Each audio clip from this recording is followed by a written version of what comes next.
is Kaladevi. Welcome back to my channel. சென்னையில் வேறு மழை புயல் இதில் நிறைய சொல்லியிருக்காங்க. ஸ்கூல் காலேஜஸ்க்கெலாம் லீவ் விட்டுட்டாங்க. அதுக்கு ஏற்ற மாதிரி கரெக்டாக இந்த 2 days வந்து மழை புயல் ரொம்ப ஜாஸ்தியாக இருந்தது. அதுவும் இந்த ஃபஸ்ட்டு டே ரொம்ப மழை ஃபுல்லாக ஸ்டார்ட் ஆகி பேஞ்சிட்டே இருந்தது. சுத்தமாக நிறுத்தவே இல்லை. அண்டு காற்றுமே லைட்டாக அடிச்சுது. ரொம்ப மோசமாக காற்றடிக்கிற மாதிரி தெரியல, பட் லைட்டாக காற்று அடிச்சுட்டே தான் இருந்தது. மழை வந்து நல்லாவே பேஞ்சிச்சு. ஆனால் ஒரே நாள் தான் பேஞ்சுது. நெக்ஸ்ட் டே வந்து கொஞ்சம் நார்மலாக தான் பேஞ்சுது. ஸோ நாங்கள் சேஃபாக தான் இருக்கோம். நீங்களும் எல்லோரும் சேஃபாக இருப்பீங்க அப்படின்னு நம்புகிறேன். ஸோ இப்போ வாங்க நம்ம டைம் வேஸ்ட் பண்ணாமல் வீடியோக்குள்ளே போகலாம்.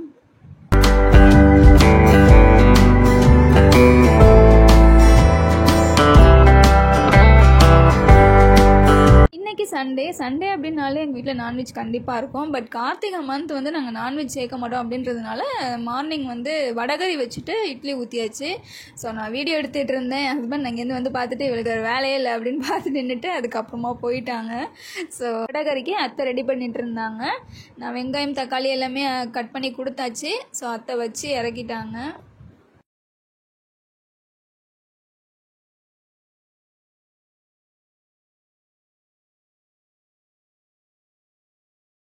மழையாக பெஞ்சிட்ருக்கிறதுனால துணியை வந்து வெளியில் காய வைக்கவே முடியல. ஆக்சுவலாக எல்லாருமே எங்கள் ஃப்ளாட்டில் வீட்டுக்குள்ளேயே தான் இருந்தாங்க. வெளியில் ரொம்ப யாருமே வரல. புயல் அடிச்சது, ரொம்ப இருட்டாக இருந்தது. அதனால ஸோ நாங்கள் துணி துவைச்சி வீட்டுக்குள்ளேயே போட்டுக்கிட்டோம்.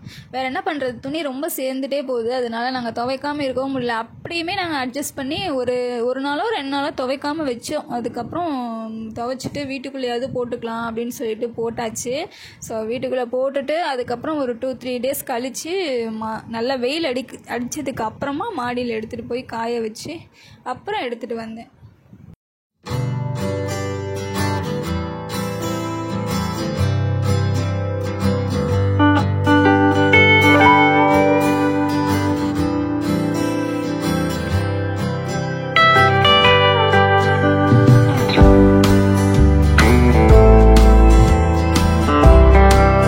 ஸோ வேலையெல்லாம் வெளியில் முடிச்சுட்டு அதுக்கப்புறம் உள்ளே வந்து பார்த்தா பெட்ஷீட் மடிக்காமல் இருந்தது. ஸோ பெட்ஷீட் மடிச்சுட்டு பெட் ஸ்ப்ரெட் எல்லாமே கொஞ்சம் அரேஞ்ச் பண்ணி வச்சுட்டு அதுக்கப்புறமா வேறு ஒர்க் ஸ்டார்ட் பண்ணேன். எனக்கு ரூமில் வந்து பெட்ஷீட்டு பெட் ஸ்ப்ரெட் வந்து கரெக்டாக இருந்தாவே ரொம்ப பாசிட்டிவாக நான் ஃபீல் பண்ணுவேன். அதனால அந்த இடத்த மட்டும் ரொம்ப க்ளீனாக வச்சுப்பேன்.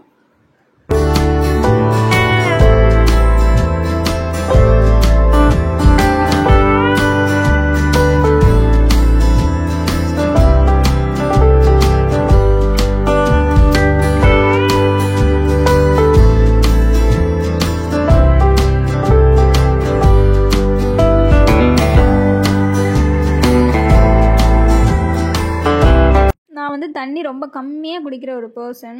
தண்ணி நிறையா நம்ம இன்றைக்கி குடிக்கணும் அப்படின்னு நினச்சாலும் என்னால் அதை வந்து அச்சீவ் பண்ண முடியாது. நான் ஒரு 2 liters இன்றைக்கி குடிச்சிடணும் அப்படின்னு நினச்சா கூட அது 2 litersக்கு வராது. 1 liter குடிக்கிறதே எனக்கு பெரிய விஷயமா இருந்துச்சு.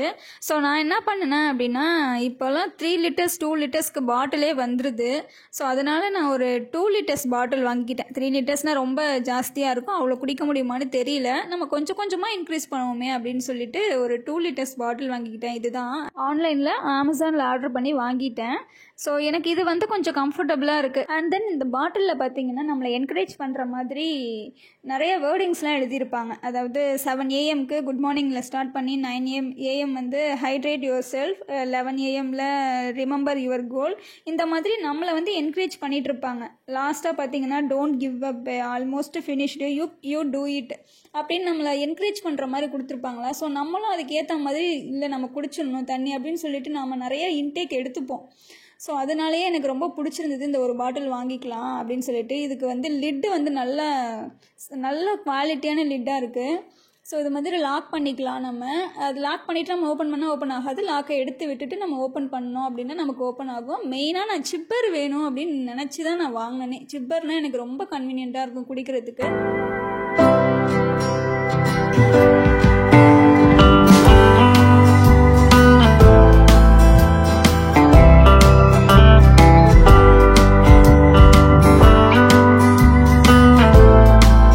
இன்றைக்கி லஞ்சுக்கு புடலங்காய் பொரியல் தான் சைடிஷ்க்கு வச்சோம். ஸோ புடலங்காய் வந்து நமக்கு ரொம்ப ஹெல்த்தியான ஒன்று. நீர் சத்து, உடம்புல நமக்கு நிறைய நீர் சத்து கிடைக்கும் இந்த காய்கறிலாம் சாப்பிட்றதுனால. ஸோ அடிக்கடி இந்த மாதிரி வெஜிடபிள்ஸ்லாம் ஃபுட்டில் சேர்த்துக்கணும் நம்ம. நிறைய பேருக்கு வந்து புடலங்காவை எப்படி க்ளீன் பண்ணுறது அப்படின்னு தெரியாது.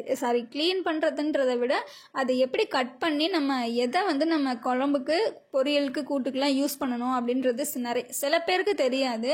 ஸோ நான் எப்படி பண்ணுவேன் அப்படின்றத உங்களுக்கு நான் இப்போ ஷேர் பண்ணுறேன். ஃபஸ்ட்டு புடலங்காய் மேலே உள்ள தோலை வந்து நம்ம சதையோடு எடுக்காமல் தோலை மட்டும் நல்லா வழித்து எடுத்துடணும். அது நார்மல் கத்தியில் நீங்கள் சுரண்டுனீங்க அப்படின்னாலே மேலே நல்லா தோல் தனியாக நமக்கு வந்துடும். ஸோ அதுக்கப்புறமா அதை 2ஆக கட் பண்ணிவிட்டு உள்ளே வந்து நமக்கு கொஞ்சம் சீட்ஸ்லாம் இருக்கும். அது கொஞ்சம் சதையோடு சேர்ந்து தான் இருக்கும் சீட்ஸு.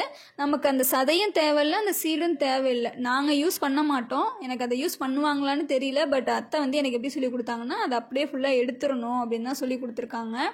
ஸோ அதை ஃபுல்லத்தையும் நம்ம வழிச்சிடணும். மீதி இருக்குது நல்லா கத்தியில் க்ளீன் பண்ண வரல அப்படின்னா நம்ம கட்டை விரல் இருக்கு இல்லையா, அதால் நம்ம நல்லா அப்படி தேய்ச்சி விட்டோம் அப்படின்னாலே ஃபுல்லாக க்ளீன் ஆகிடும். ஸோ க்ளீன் பண்ணதுக்கு அப்புறமா நம்ம தண்ணியில் கழுவிட்டு மறுபடியும் எடுத்துகிட்டு அதை ஆஸ் யூஷுவல் நம்ம காய்கறி கட் பண்ணுற மாதிரி நம்ம குட்டி குட்டியாக நம்ம கட் பண்ணி வச்சுக்க வேண்டியது தான்.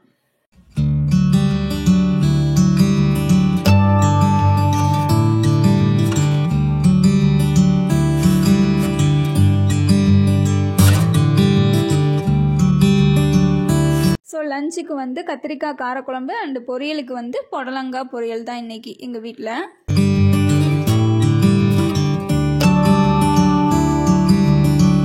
இன்றைக்கும் நேற்றுலாம் ரொம்ப மழை, பெங்கல் புயல் வந்திருக்கு அப்படின்னு சொன்னாங்க இல்லையா, அதுக்காக பயங்கர மழை. ஸ்கூல் காலேஜஸ்க்கெலாம் லீவ் கூட விட்டுட்டாங்க.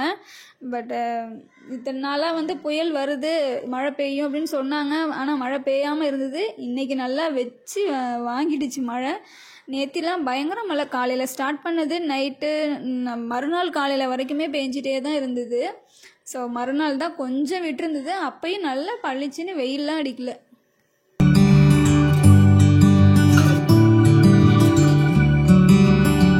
இன்றைக்கி டின்னருக்கு எங்களுக்கு முடக்கத்தான் தோசை தான் செஞ்சு கொடுக்க போகிறாங்க அத்தை. முடக்கத்தான் தோசை எப்படி பண்ணுறது அப்படின்ட்டு நான் உங்களுக்கு டீட்டெயில்டாக காமிக்கிறேன். ஸோ வீடியோ ஸ்கிப் பண்ணாமல் பார்த்துக்கோங்க. முடக்கத்தான் கீரை வந்து நமக்கு ரொம்ப நல்லது. கால்வலி, முட்டி வலிலாம் இருக்கும் இல்லையா, அவங்களுக்குலாம் ரொம்ப ரொம்ப ஹெல்த்தி. இது நீங்கள் கசப்பாக தான் இருக்கும், ஆனாலும் நீங்கள் சாப்பிட்டுட்டீங்க அப்படின்னா உங்களுக்கு ரொம்ப ஹெல்த்தி. ஸோ எப்படி பண்ணுறது அப்படின்றத நீங்கள் இப்போ பார்த்துட்ருங்க. வெங்காயம் ஒரு 10 பல், பூண்டு 7 பல், இஞ்சி ஒரு துண்டு, அது கூடவே மிளகு, சீரகம், இது எல்லாமே நம்ம போட்டு சாட்டே பண்ணிக்கணும்.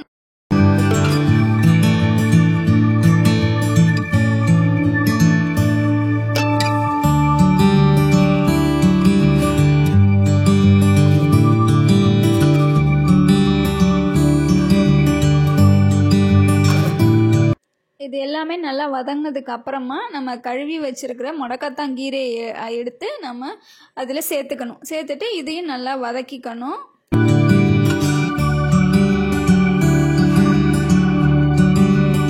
முடக்கத்தாங்கீரை மருத்துவ குணம் நிறைஞ்ச ஒரு பொருள். இதெல்லாம் இப்போ நிறைய கடையிலேயே கிடைக்க ஆரம்பிச்சிருச்சு.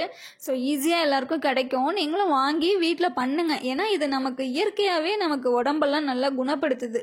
கை கால் வலி, மூட்டு வலியிலலாம் ரொம்ப கஷ்டப்படுவாங்க, அவங்களுக்கெல்லாமே இது வந்து ஒரு பெஸ்ட் ரிசல்ட்டாக இருக்கும். ஸோ அதெல்லாம் வாங்கி யூஸ் பண்ணுங்க. பட் கொஞ்சம் கசப்பு தன்மை இருக்க தான் செய்யும். அப்படி இப்படி இருக்கும். ஆனாலும் நம்ம சாப்பிட்டுட்டோம், மருந்து மாதிரி நினச்சி நம்ம சாப்பிட்றோம் அப்படின்னா நமக்கு ஹெல்த்தி கூட. ஸோ இப்போ இது எல்லாத்தையும் நம்ம வதக்கிட்டோமா, அதை அப்படியே ஃபேனுக்கு கீழே வச்சு ஆற வச்சு எடுத்துக்கணும். ஏன்னா ஹீட்டாக இருக்கும்ல, அதோட மிக்சி ஜாரில் சேர்க்க முடியாது. அதனால் நல்லா ஆற வச்சு நம்ம மிக்சி ஜாரில் சேர்த்துக்கணும். அதுக்குள்ளே நாங்கள் வந்து இப்போ மழை வந்து ரொம்ப பேஞ்சிட்டு இருக்கிறதுனால கொஞ்சம் வாட்டர் வந்து ஹீட் பண்ணி குடிக்கலாம் அப்படின்னு சொல்லிட்டு தண்ணியை வந்து சுட வச்சிட்ருக்காங்க.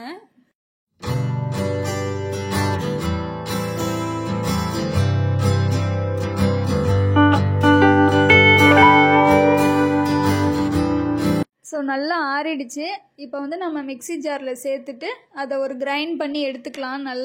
நல்லா பேஸ்ட் மாதிரி வர வரைக்கும் கிரைண்ட் பண்ணி எடுத்துக்கோங்க.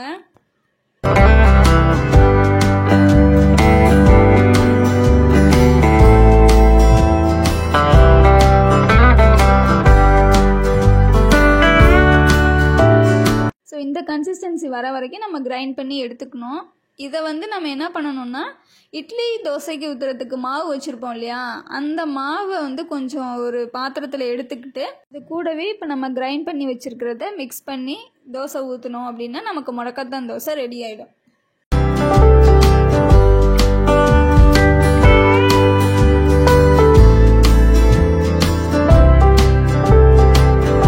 இது சாப்பிட்றதுக்கு ஒரு சிறு கசப்பு இருக்கும், பட் சாப்பிடவே முடியாது, வாயில் வைக்க முடியாது அப்படின்ற அளவுக்கு இருக்காது.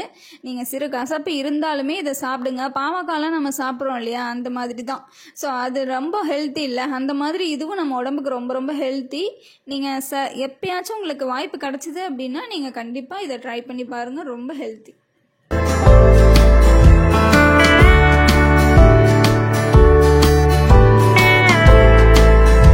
பார்க்குறதுக்கு வேப்பலை மாதிரியே இருக்குல்ல, வேப்பலை வந்து கரைச்சி ஊற்றினா அப்படி இருக்கும், அந்த மாதிரி இருக்குது. ஸோ நீங்கள் ரொம்ப பயமாக இருக்குது, ரொம்ப கசக்குமோ அப்படின்னு உங்களுக்கு யோசனையாக இருக்குது அப்படின்னா நீங்கள் இட்லி மாவு வந்து நிறையா சேர்த்துக்கோங்க, முடக்கத்தான் வந்து கம்மியாக சேர்த்துக்கோங்க. உங்களுக்கு ரொம்ப கசப்பு தெரியாது. எப்படி இருந்தாலும் நமக்கு அதில் முடக்கத்தான் சேர்ந்துருது இல்லை, அதனால நமக்கு அது ஹெல்த்தியாக தான் இருக்கும்.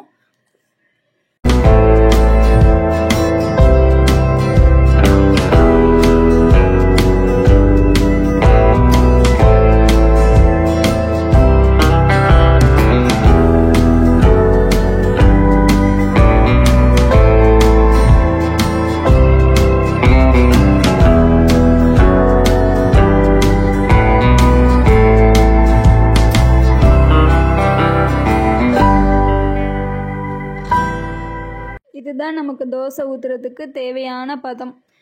கொஞ்சம் லைட் க்ரீனாக இருக்குது பார்த்தீங்களா, அந்த மாதிரி இருந்ததுன்னா ரொம்ப கசப்பு தெரியாது.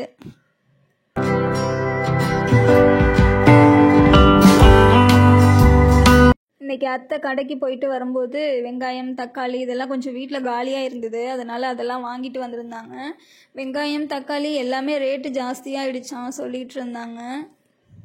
வெங்காயம் தக்காளியை விட பூண்டு விலை தான் ரொம்ப ரொம்ப பீக்கில் இருக்குது அப்படின்னு சொன்னாங்க.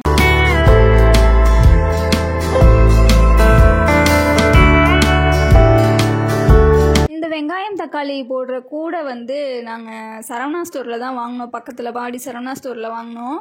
1000 எபோன்னு நினைக்கிறேன், எனக்கு சரியாக தெரில, ரொம்ப நாளாச்சு வாங்கி. நான் தான் போகும்போது வாங்கிட்டு வந்து கொடுத்தேன் அத்தைக்கு.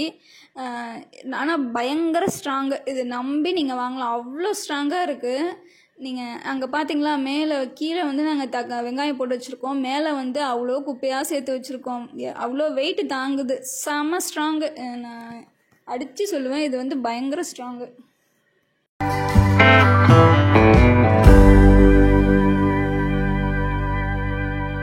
ஸோ முடக்கத்தான் தோசை இந்த மாதிரி தான் இருக்கும். இதுக்கு தேங்காய் சட்னி அண்டு சாம்பார் இதெல்லாம் சைட் டிஷ்ஷாக வச்சு சாப்பிட்டீங்க அப்படின்னா சூப்பராக இருக்கும்.